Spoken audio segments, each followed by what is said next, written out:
जय हिंद एवरीवन, स्वागत है आपका हमारे channel Indian defence analysis Hindi में, जहां आपके लिए लेकर के आते हैं इंडियन डिफेंस की लेटेस्ट अपडेट्स को। और आज के अपने इस वीडियो में हम बात करने वाले हैं मिनिस्ट्री ऑफ डिफेंस के उस फैसले के बारे में जिसके अंतर्गत भारतीय वायुसेना के लिए 3 अलग अलग प्रकार के जो रेडार्स हैं उनकी खरीद करी गई है। आप सब अगर डिफेंस न्यूज़ की वीडियो को फॉलो करते हैं हमारे इंग्लिश चैनल पे, तो आपको पता ही होगा कि 23 मार्च 2023 को 2 अलग अलग कॉन्ट्रैक्ट भारत इलेक्ट्रॉनिक्स लिमिटेड के साथ भारत के मिनिस्ट्री ऑफ डिफेंस ने साइन किए हैं, जिनकी लागत 3,700 करोड़ रुपए की है। और इनका इस्तेमाल भारतीय वायुसेना की जो ऑपरेशनल कैपेबिलिटीज़ हैं इनको एनहेंस करने के लिए किया जाएगा। पहला जो कॉन्ट्रैक्ट था वो 2,800 करोड़ रुपए का था, जिसके अंतर्गत भारतीय वायुसेना के लिए जो मीडियम पावर रेडार जिनका नाम आरुद्र है, इनका कॉन्ट्रैक्ट साइन किया गया है। और जो दूसरा कॉन्ट्रैक्ट था वो 950 करोड़ रुपए का था, जिसमें 129 की संख्या में DR-118 जो कि रेडार वार्निंग रिसीवर हैं उनको भारतीय वायुसेना के सुखोई 30 MKI फाइटर जेट्स के लिए खरीदा गया है। और ये जो खरीद हुई है ये बाई इंडियन कैटेगरी के अंतर्गत हुई है। इसके अलावा 25 मार्च 2023 को मिनिस्ट्री ऑफ डिफेंस ने एक और कॉन्ट्रैक्ट साइन किया जो कि भारत इलेक्ट्रॉनिक्स लिमिटेड के साथ था, और ये था हिमशक्ति इंटीग्रेटेड इलेक्ट्रॉनिक वॉरफेयर सिस्टम का, और इसकी जो लागत थी वो 3,000 करोड़ रुपए की थी।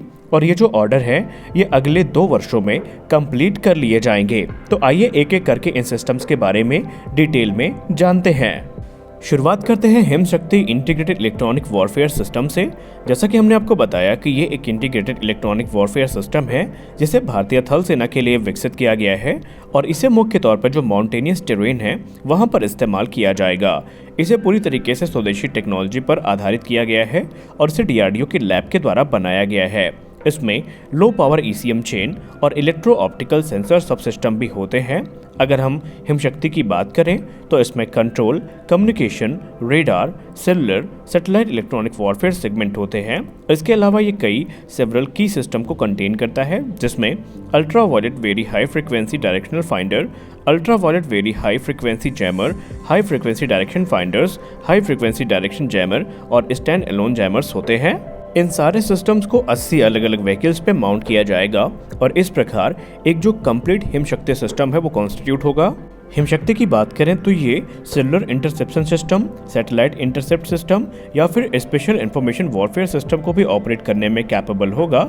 और ये जो सिस्टम है ये 0.5 से 40 गीगाहर्ट्ज की जो फ्रीक्वेंसी है उस पर ऑपरेट करेगा, जो कि डायरेक्शनल फाइंडिंग और जैमिंग पर्पस के लिए इस्तेमाल करी जाएंगी। जो कम्युनिकेशन और non communication electronic warfare system है इन्हें काउंटर मेजर कंट्रोल सिस्टम के द्वारा कंट्रोल किया जाएगा।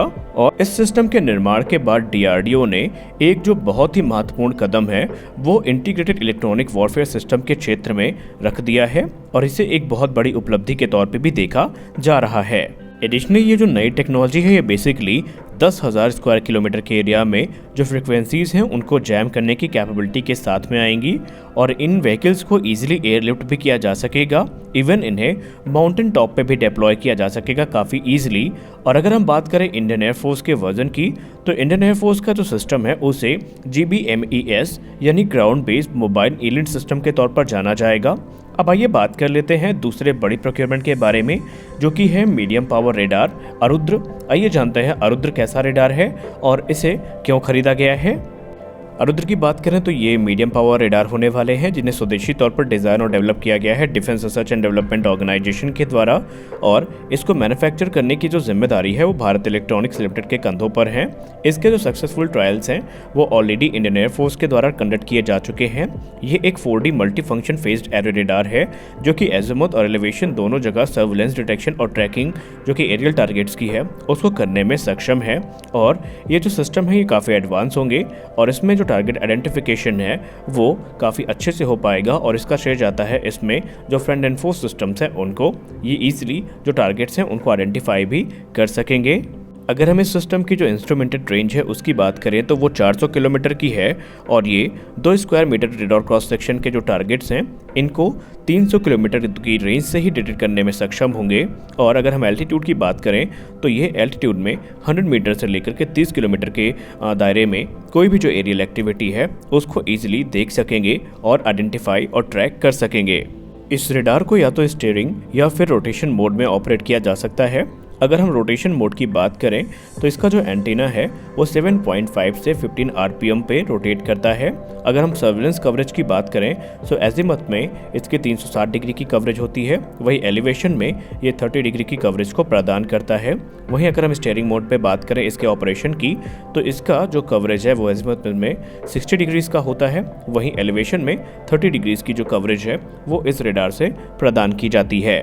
इस रेडार को माउंटेनियस रीजन के लिए काफ़ी ज़्यादा सूटेबल माना जाता है, लेकिन ऐसा नहीं है कि इसका इस्तेमाल सिर्फ माउंटेन रीजन में किया जा सकता है, इसका इस्तेमाल वॉरशिप में भी किया जा सकता है। जी हाँ, इस रेडार को वॉरशिप में भी डिप्लॉय किया जा सकता है। इस रेडार की बात की जाए तो ये radar basically solid state active aperture faced array जो कि डिजिटल बीम फॉर्मिंग के साथ आता है उस पर बेस्ड होता है और ये काफ़ी पावरफुल रेडार माना जाता है। अब आइए बात करते हैं अंतिम प्रोक्योरमेंट के बारे में जो कि काफ़ी महत्वपूर्ण है और ये है द्रुति डिजिटल रेडार वार्निंग रिसीवर या DR118। आइए जानते हैं DR118 कितना कैपेबल है और इसके आने से जो हमारे फाइटर जेट्स हैं इनकी ताकत कितनी ज़्यादा बढ़ने वाली है। DR118 बेसिकली एक न्यू जनरेशन का रेडार वार्निंग रिसीवर है जिसे इस प्रकार डिज़ाइन और डेवलप किया गया है कि इसे किसी भी फाइटर जेट, ट्रांसपोर्ट एयरक्राफ्ट या हेलीकॉप्टर में इंस्टॉल किया जा सकता है।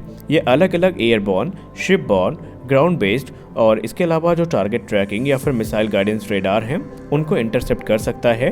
इसके अलावा इसमें ऐसे सिस्टम्स को इस्तेमाल किया गया है जो कि किसी प्रकार के थ्रेट वार्निंग को एयर क्रू तक तुरंत पहुंचाते हैं और ये जो वार्निंग है ये मल्टी फंक्शन डिस्प्ले में सिंबल के रूप में या फिर ऑडियो वार्निंग के रूप में प्रदान करी जाती है और इससे होता ये है कि पायलट की जो सिचुएशनल अवेयरनेस है वो काफ़ी अच्छी होती है और पायलट के पास पर्याप्त समय होता है उस थ्रेट को काउंटर करने का।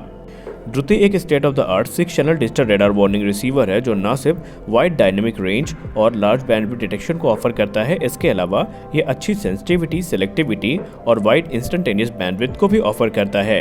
ये एक multi bit radar warning receiver है जो कि वाइड रेंज ऑफ बैंडविड्थ को इंटरसेप्ट कर सकता है और 6 रेडार वार्निंग रिसीवर 360 डिग्री की जो कवरेज है उसको प्रदान करने के लिए पर्याप्त होते हैं।